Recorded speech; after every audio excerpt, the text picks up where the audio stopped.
This particular artwork is called Woman with Mirror, made in 1954, and it is ink on paper.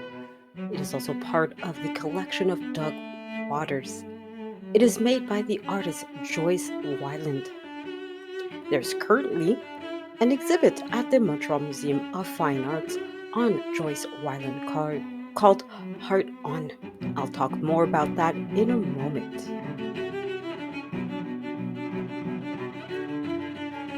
So, as I said earlier, the featured exhibit at the Montreal Museum of Fine Arts is Joyce Wieland Heart On. To quote the website itself of the MFA, this ambitious career retrospective, her first in nearly 40 years, is also the most comprehensive and positions Wieland as a critical international figure of the 20th century art and film, encompassing the full arc of her career that spanned 4 decades. Hard On brings together over 100 works of drawing, painting, collage, film, textile, and print, spotlighting the concerns that inform Whelan's creative output, namely her engagement with feminism, social justice, and ecology. This exhibition explores her unique approach to art making and the enduring relevance of her oeuvre to contemporary issues. This exhibit is going to continue at the Montreal Museum of Fine Arts until the 5th of May. So if you are currently in Montreal or you will be visiting Montreal soon, please do take the moment to go and visit the museum and see this exhibit for yourself in person. I, of course, did take photos and I do have it featured on my Flickr account. I will be including a direct link to my photos in the description. So if you cannot make it to Montreal in time for whatever reason, please feel free to visit my Flickr account to see the photos for yourself. Joyce Wieland, born in 1930 and passed away in 1998, was a pioneering Canadian artist and experimental filmmaker, known for her politically charged and deeply personal works that explored themes of nationalism, gender, and ecology. She was born in Toronto, Ontario, and her early artistic influences were shaped by her working class background and the post war cultural landscape of Canada. William initially trained as a commercial artist and illustrator, but she soon became immersed in the avant garde art scene of the 1950s and 1960s, developing a distinctive artistic voice that spanned multiple media, including painting, film, and textile arts. Her early work was heavily influenced by abstract expressionism, a movement dominated North American art at the time. However, she quickly diverged from purely formalist concerns and began incorporating themes of feminism, nationalism, and environmentalism into her work. In the 1950s, she became involved with the Toronto arts community, exhibiting at the Isaacs Gallery and forming connections with artists like Michael Snow, whom she later married. The couple moved to New York City in the early 1960s, where they became part of the burgeoning underground film movement. While in New York, Lynn created some of her most groundbreaking experimental films, challenging conventional cinematic structures with highly personal, often political sensibility. Her films such as Reason Over Passion from 1969 and Pierre Valliere from 1972 address Canadian identity and political activism, often using humor, irony, and visual symbolism to subvert dominant narratives. Reason over passion, for example, was a direct reference to Prime Minister Pierre Trudeau's political slogan and examined the intersection of nationalism and emotional expression. Unlike many of her contemporaries in the structuralist film movement, Wieland embraced an emotive, playful approach, blending personal and political themes with a striking visual style. In addition to film, Wieland was an innovative textile and mixed media artist. She incorporated sewing, quilting, and embroidery into her practice, traditionally considered feminine crafts, to comment on the undervaluation of women's work in the art world. Her 1971 exhibition, True Patriot Love, at the National Gallery of Canada was a landmark movement. It was the first solo exhibition by a living Canadian female artist at the institution.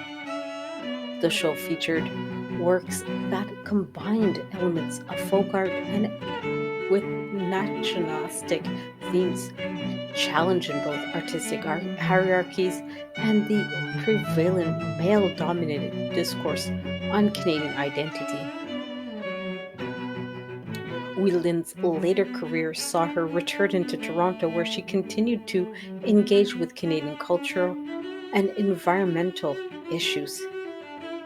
Her work in the 1980s and 1990s became increasingly focused on ecological concerns and Indigenous land rights, reflecting a growing awareness of environmental degradation and the impacts on marginalized communities it has.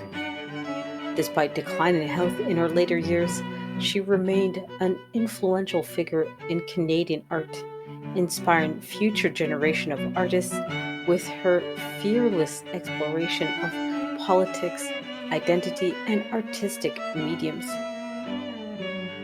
Her legacy is deeply felt in Canadian history and art history, not only for her contributions to experimental film, but also for her efforts to expand the boundaries of what is considered high and low art. Whelan's ability to fuse deeply personal, feminist, and nationalistic themes across multiple media made her a singular force in the 20th century art. She passed away in 1998, leaving behind a body of work that continues to be celebrated for its boldness, humor, and emotional resonance.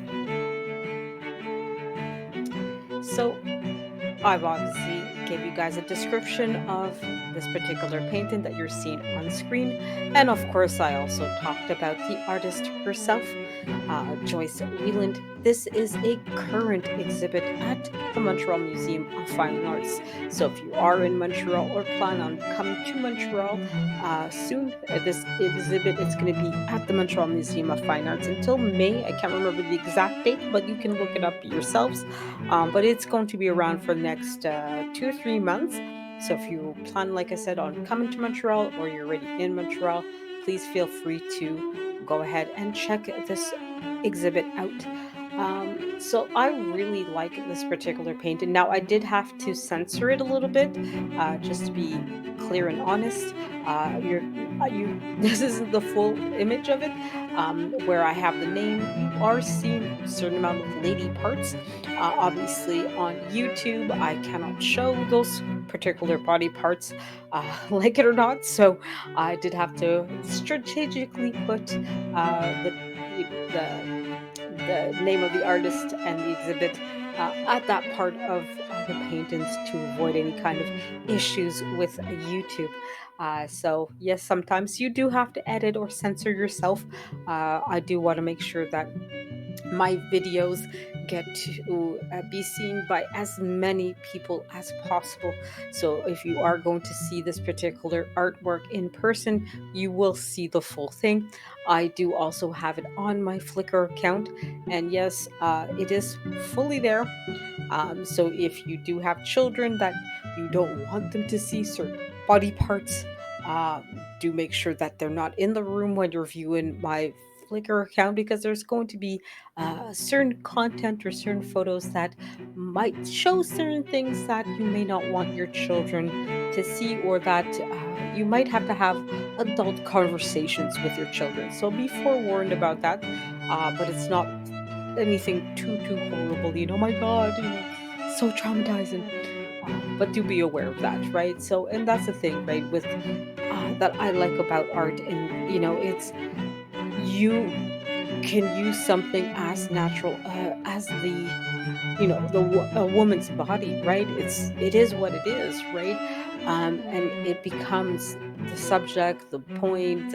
It's a tool at the same time as well, that allows the artist to express themselves and to show what they're commenting on. And when a woman, as you see here, is looking in the mirror, what is she looking at? What is she thinking about? Because you can see that there's some degree of contemplation here as well. Why isn't she, fully closed, etc., right?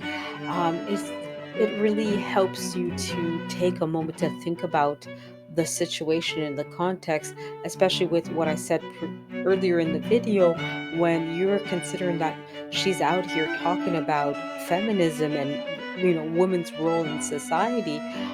It also talks about, well, what about our bodies as women? How do we deal with that, right? What about our adult desires? How do we handle that? Is she really just thinking? Is she really just contemplating, or is there something else going on, right? Art really can, at its best, put you in a situation where you're thinking about what's beyond the paint and what is beyond what I'm seeing in front of me, right? It's not just, here's a slab of, paint and brush and whatever, you know what I mean? And it is what it is. Art at its best should have you posing questions that you don't really know the answer to, or you might have one answer, but somebody else comes and they have a different answer. So even if the artist comes and says the painting is about this, the painting is about that, whatever the case might be, you can, in many cases, and should, in fact, in most cases, make your own conclusions or add things. There's certain paintings where I know that's not what the artist was about. That wasn't the point of his painting or the exhibit in general, but I made connections. Oh, that this reminded me about that. That reminds me about this. And I think when you're dealing with a good artist, or the work is done well, you're going to, the painting will leap out of the canvas, and it should, in multiple ways, right? It should make you go beyond what you're seeing, to make leaps that, yes, or some of them might be intentional. There may be references to other things directly, if you, especially if you're out there researching and going into, and what about this, what does that mean, you know what I mean? But it might also make you go into or leap into things that you just decided to go there. That's where your brain went to. So I think this exhibit and this particular work really was good at that, where you really felt that you were going above and beyond what was presented there, and that you do get a sense of, okay, there's more to this than, now there was a few artworks that I was not allowed to take photos of. There are a few where they say no photography. It's rare that I get these signs at the Montreal Museum of Fine Arts. Generally speaking, you are allowed to photograph everything. Okay, so do be aware, if you're out there to take photos at this particular exhibit, make sure you're paying attention to the descriptors that you're seeing, to make sure that you're allowed to take photos of that particular painting. So just be sure of that. It's, like I said, pretty rare that you get that at the Montreal Museum of Finance. Generally speaking, you're allowed to take photos of everything. I think I've only had, in the 5-6 years that I've been going regularly, there's only one exhibit that I wasn't allowed to take any photos at all. And then another one, this one, and maybe I think there was one more. I think it was one on Pompeii. where it happened to where, okay, there's, a few items here and there. I saw that you weren't allowed to take photos of that particular individual piece. But for the most part, you're allowed to take photos. So if you're a big photographer or you just want to make memories, feel free to take photos. No flash generally, but if you're following the rules, you should be able to take photos. And I always encourage people to take photos, even if you're not a professional photographer or you're using your cell phone or whatever. What I usually do when I take photos is I'll take a photo of the painting. So I might take one, two, three, whatever, and then a photo of the description, right? Or descriptor, as I call it, right? That way I know what that painting is about. And you'll notice for the most part in this particular exhibit, the description really doesn't go that much into detail. You'll have, the name of the artist, the title of it, a couple minor details, but not a lot. So even though there's a lot of thematic work where we know that generally, as I said earlier in the video, Joyce is usually about ecology and feminism and national identity. Uh, there's room to go and make your own conclusions and decide for yourself. Even if you are told, oh, this painting is about this, it's about that, don't be afraid to go to your own conclusions and to make your own connections. I, like I said, really enjoyed this particular exhibit. I really do recommend that you go see it for yourself. Like I said, it's until May 2025. So if you are in Montreal or plan on coming to Montreal, please, by all means, come and visit. I think the price tickets for the Montreal Museum of Fine Arts are anywhere from $15 to $30 thereabouts, generally speaking. And you can also buy the tickets online ahead of time to guarantee. So I definitely recommend that you do that as well. Anyways, I'll let you guys go, and I hope you guys enjoy my content. As usual, guys, like, share, subscribe, comment, all that jazz. Y'all know how it is. Have a great one.